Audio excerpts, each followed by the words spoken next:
ओवैसी को इस बार एक हिंदुत्ववादी महिला टक्कर देगी। वो महिला जिसके IITian बच्चों को रामायण महाभारत कंठस्थ है। ओवैसी के खिलाफ वो महिला उतरी है जिसने ट्रिपल तलाक के खिलाफ लंबे समय तक कैंपेन चलाया। और ऐसे में ओवैसी की राह इस बार आसान दिखाई नहीं दे रही है। महिला का नाम कोम्पिल्ला माधवीलता है। वो पिछले 6 महीने से तेलंगाना के घर घर जाकर बीजेपी का प्रचार कर रही हैं। लता की कहानी काफी दिलचस्प है। वो बचपन में NCC कैडेट हुआ करती थी।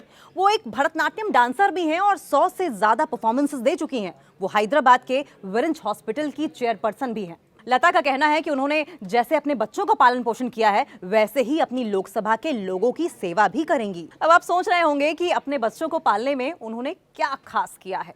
तो उन्होंने अपने तीनों बच्चों को होम स्कूलिंग दी है। मतलब बच्चों को हमेशा घर पर ही पढ़ाई लिखाई करवाई है और घर पर पढ़कर उनकी बेटी लोपामुद्रा और उनका बेटा रामकृष्ण परमहंस दोनों ही मद्रास IIT से बीटेक कर रहे हैं। वहीं तीसरी बच्ची मोदिनी 11th क्लास में है। तेलंगाना टुडे से बात करते हुए लता कहती हैं कि मैं और मेरे हस्बैंड बच्चों से बहुत प्यार करते थे। जब मेरी बड़ी बेटी करीब 3 साल की थी तो हमने उसे स्कूल भेजने की कोशिश की, लेकिन उसे स्कूल का आइडिया पसंद ही नहीं आया।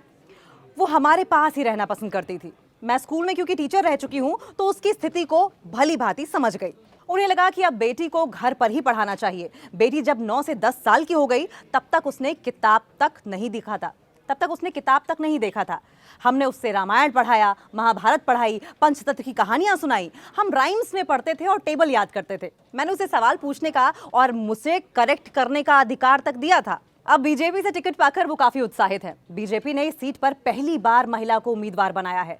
4 बार के सांसद ओवैसी को इस सीट पर कड़ी चुनौती मिल सकती है और ऐसे में कहा यह जा रहा है कि 6 महीने पहले ही उन्हें टिकट का भरोसा दे दिया गया था और वो तभी से तैयारियों में जुट गई थी।